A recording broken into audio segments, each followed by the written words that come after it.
जय श्री हरि। मृत्यु हमें छू नहीं सकती। हम अमर हैं, हम इमॉर्टल हैं, ये हम जानते हैं।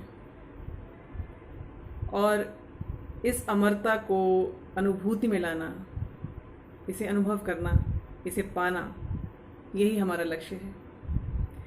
जिस जगह से हम आए हैं, हमारा जो स्रोत है, जो हमारा ओरिजिन है, वो परिपूर्ण है, उसमें कोई कमी नहीं। फिर हम अपरिपूर्ण क्यों हैं? Why are we imperfect? कारण केवल ये है कि हम ये जानते ही नहीं कि हम कौन हैं। गीता हमें ये बताती है कि हम कौन हैं। जीवन के एक एक पग पर हमें क्या करना है, कैसे करना है और क्यों करना है, इसके विषय में गीता हमें समझाती है। जिसे हम मृत्यु कहते हैं, वो वास्तव में मृत्यु नहीं, हमारा अंत नहीं, बल्कि एक पड़ाव से अगले पड़ाव के लिए हमारी यात्रा है।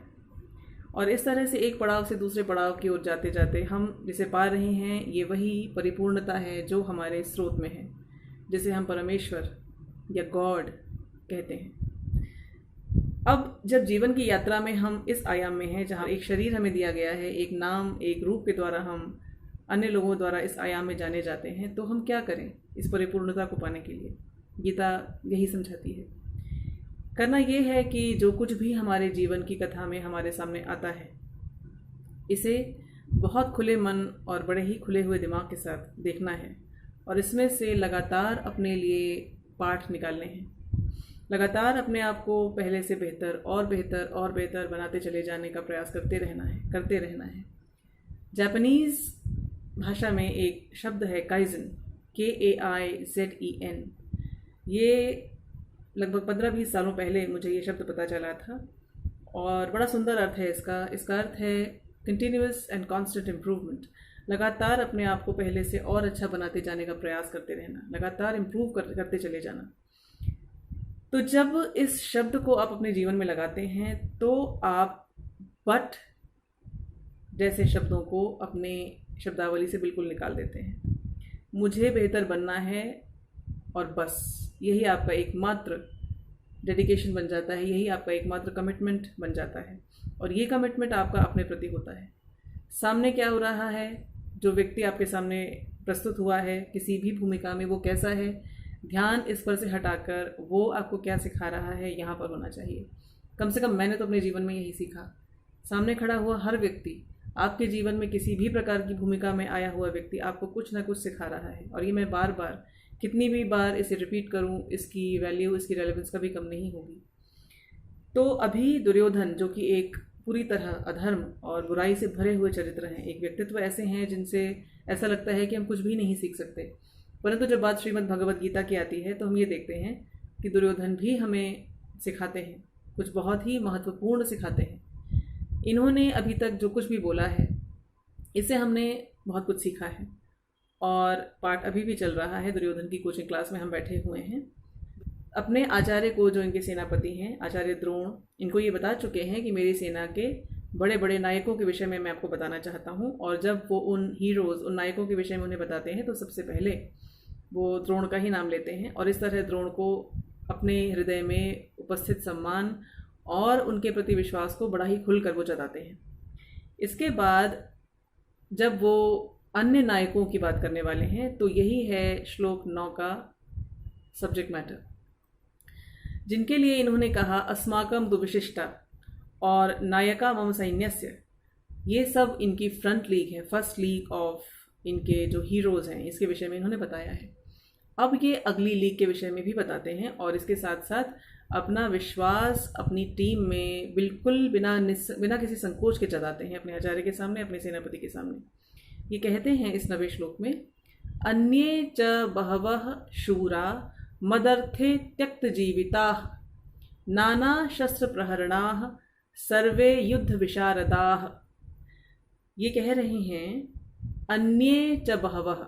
अब ये अगली लाइन ऑफ कमांडर्स, अगली लाइन ऑफ वॉरियर्स के बारे में बात करने वाले हैं कि ये तो हीरोज़ हैं ही, आप यानी कि मेरे आचार्य द्रोण, जो कि इतने वीर हैं, इतने महाबली, और आपकी वीरता और आपके युद्ध पारंगतता में किसी भी प्रकार का कोई संदेह नहीं। फिर भीष्म, कर्ण, कृप, विकर्ण, अश्वत्थामा और सौमदत्ती जैसे हैं, ये जो फ्रंट लाइन मेरे वॉरियर्स हैं, इसके अलावा भी आचार्य, मैं आपको बताऊं कि आप बिल्कुल भी हतोत्साहित या निरुत्साहित ना हो, किसी भी प्रकार से आप कम नहीं हैं, हम कम नहीं हैं, क्योंकि अन्ये च बहवः, च का अर्थ वैसे ही और, एवं, एंड, अन्ये बहवः, मैनी अदर्स, बहवः मैनी, अन्ये अदर्स, बहुत से अन्य और बहुत से अन्य, शूरा ब्रेव हार्ट्स, शूरवीर, मदर्थे, मत अर्थे, मत अर्थात मेरे लिए, मेरे, अर्थे अर्थात मेरे प्रयोजन के लिए, मेरे पर्पस के लिए, मेरे ऑब्जेक्टिव के लिए, मेरे ऑब्जेक्टिव में,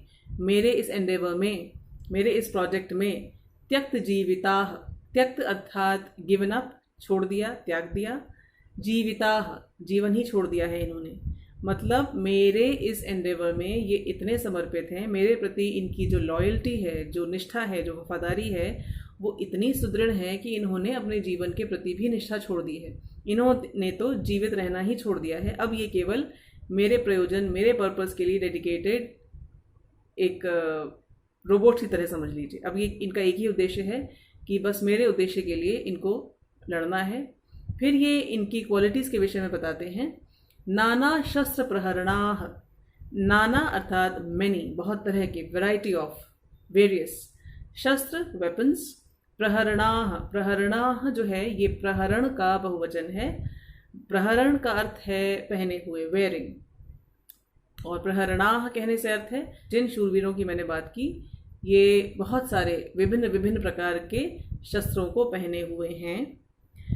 नाना शस्त्र प्रहरणाः सर्वे युद्ध विशारदाः, विभिन्न प्रकार के शस्त्रों को धारण किए हुए ये जो शूर हैं, जिन्होंने मेरे लिए जीवित रहना ही छोड़ दिया, अब तो बस ये मेरे प्रयोजन के लिए ही अपने आप को समर्पित कर चुके हैं, ये सारे के सारे, सर्वे, ऑल ऑफ देम, युद्ध विशारदाः, युद्ध कला के पारंगत हैं। They are masters at the skills needed for war.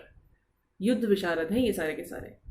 तो अपने आचार्य को, अपने सेनापति, अपने टीम लीडर को दुर्योधन और भी आश्वस्त करते हैं कि आचार्य आप तो हैं ही, आप तो बड़े ज़बरदस्त हीरो हैं ही, आपके साथ साथ आपके सहयोग के लिए जो खड़े हुए हीरोज़ हैं, भीष्म जैसे, कर्ण जैसे, कृप जैसे, आदि आदि, इसके अतिरिक्त ऐसे शूरवीरों की तो भरमार है जिन्होंने अपनी वफादारी में अपने जीवन के साथ वफादारी छोड़ दी है। मेरे अर्थ के लिए, अर्थात मेरे अर्थ में, मेरे उद्देश्य में इनकी इतनी लगन है कि अपने जीवन में भी इनकी अब लगन नहीं रही। ये मेरे इस एंडेवर, इस प्रोजेक्ट के लिए इस सीमा तक समर्पित है। ये विश्वास है एक दल नायक का, एक टीम लीडर का अपनी सेना में, अपनी टीम में। इन्होंने अपनी सेना ऐसी खड़ी की है जिसके वॉरियर्स के, जिसके सेनानियों के प्रति इनके मन में इतना अदम्य विश्वास है। इतना विश्वास होना अपनी टीम में, ये भी एक बहुत बड़ा गुण है। इनको यहाँ तक विश्वास है कि मुझ में वफादारी इतनी है इन मेरी टीम के मेंबर्स की कि ये अपने जीवन के प्रति भी इतने समर्पित नहीं है जितना ये मेरे इस प्रोजेक्ट के लिए समर्पित है। ये प्रोजेक्ट मेरा है, पर इन्होंने इसको अपना प्रोजेक्ट बना लिया है। जीवित रहना अब इनका उद्देश्य नहीं, मेरे प्रोजेक्ट में मेरा साथ देना इनका उद्देश्य है। इस तरह की जो निष्ठा इनके टीम मेंबर्स में इनको दिखाई देती है दुर्योधन को, ये एक बड़ा ही सुंदर एग्जाम्पल है फिर से एक बहुत ही आइडियल, एक परफेक्ट लीडर का। इसे पूरा विश्वास है इस लीडर को अपने टीम के एक एक सदस्य की निष्ठा में। यदि ऐसा विश्वास हो तो आप आसमान को भी चुनौती दे सकते हैं, क्योंकि आमतौर पर होता ये है कि जब कोई टीम बनाई जाती है तो व्यक्ति को ये डर होता है कि पता नहीं मेरी टीम के मेंबर्स के पास, मेरी टीम के सदस्यों के अंदर वो क्वालिटीज़ हैं, वो क्षमताएं हैं या नहीं। इन्होंने बिल्कुल ताल ठोक कर अपने दल के एक एक व्यक्ति के विषय में स्पष्ट बोला कि इन सबके अंदर बड़ा सामर्थ्य है, बड़ी क्षमताएं हैं, एक से एक हीरोज़ भरे पड़े हैं, और इसके अलावा इन हीरोज़ के पीछे जो खड़े हुए हैं ये भी ऐसे हैं कि युद्ध विशारद हैं। छोटे मोटे कोई भाड़े के लिए लड़ने वाले योद्धा नहीं हैं, कि मर्सिनरी सोल्जर्स नहीं है ये, पैसे के लिए या किसी और कारण के लिए लड़ने वाले सेनानी नहीं है ये तो मेरे उद्देश्य के लिए समर्पित युद्ध के विशारद। विशारद एक बहुत बड़ा शब्द है, मतलब एब्सोल्युटली स्किल्ड। इस स्किल में ये पूरी तरह से एक्सपर्ट्स हैं, और इन्होंने इसके उपरांत भी मेरे उद्देश्य के प्रति ऐसा समर्पण अपने मन में जगाया है कि अपना जीवन ये तो पहले ही दांव पर लगा चुके हैं, अब यदि ये जीते हैं या मरते इन्हें इससे कोई मतलब नहीं। इतना विश्वास यदि हम अपने टीम में रख सकें तो ये एक बहुत बड़ा गुण है एक टीम लीडर के तौर पर। बिना किसी संकोच के, बिना किसी भय के, बिना किसी आगे आने वाले संदेह के, ये बिल्कुल स्पष्ट अपने मन में भी इस बात को धारण किए हुए हैं और अपने टीम लीडर यानी कि आचार्य द्रोण को भी यही समझा रहे हैं कि आचार्य, ये युद्ध आप उन लोगों के साथ लड़ने वाले हैं जो न केवल युद्ध विशारद हैं, न केवल इनके पास हर प्रकार के शस्त्रों को चलाने की एक्सपर्टीज है, बल्कि they are absolutely dedicated to my objective, my goal. तो आप युद्ध बिल्कुल विश्वास के साथ कीजिए, क्योंकि ये सेना जो आपके साथ खड़ी हुई है ये एक अजेय सेना हो जाएगी यदि आप अपने मन में अपने शिष्यों यानी कि पांडुपुत्र और द्रुपद पुत्र के लिए कोई वात्सल्य या कोई दुर्बलता ना आने दें। तो ये मेरी सेना अजेय है, इसको कोई जीत नहीं सकता। इस प्रकार का मोटिवेशन, इस प्रकार का एनकरेजमेंट, प्रोत्साहन एक टीम लीडर तभी दे सकता है जब उसे वास्तव में अपनी सेना, अपनी टीम के मेंबर्स में इतना विश्वास हो। और ये विश्वास पाना, इसका अर्थ है कि दुर्योधन ने अपनी सेना को चुना भी बड़े ही सतर्कता के साथ है।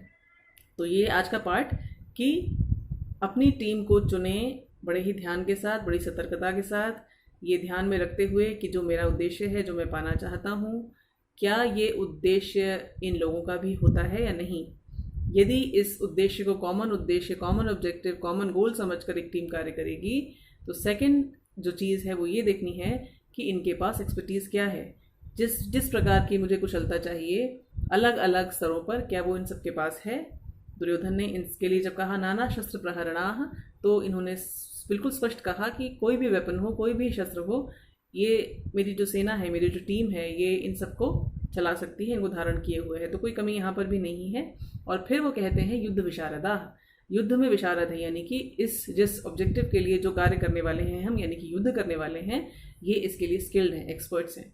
सो these are the 3 important criteria that Duryodhana lays down before us in being a team leader. He says, पहली चीज़ वो ये कहते हैं कि मेरे ऑब्जेक्टिव के लिए बिल्कुल कमिटेड लोग मुझे चाहिए थे, वो मेरे पास हैं।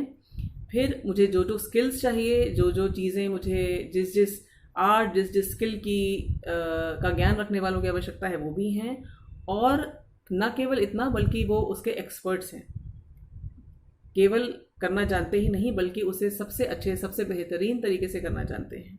So these 3 lessons in choosing your team and then being able to have this kind of faith in your team is another very good example of leadership and team management given to us by Duryodhan. Duryodhan की सारी नकारात्मकता को भूलकर इन पाठों को अपने जीवन में यदि हम उतारें, तो हम एक बड़ी सुंदर टीम लीडरशिप और एक बड़ी ही सुंदर टीम स्पिरिट को भी बना सकते हैं। जिस भी सोसाइटी, जिस भी ऑर्गेनाइजेशन में, जिस भी संस्था, जिस भी समाज में, जिस भी कम्युनिटी में हम काम करते हैं उसके लिए।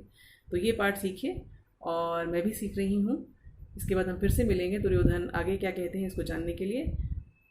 आप प्रसन्न रहिए, स्वस्थ रहिए, सकारात्मक रहिए और अपने आसपास इस सकारात्मकता को फैलाते रहिए। जय श्री कृष्ण।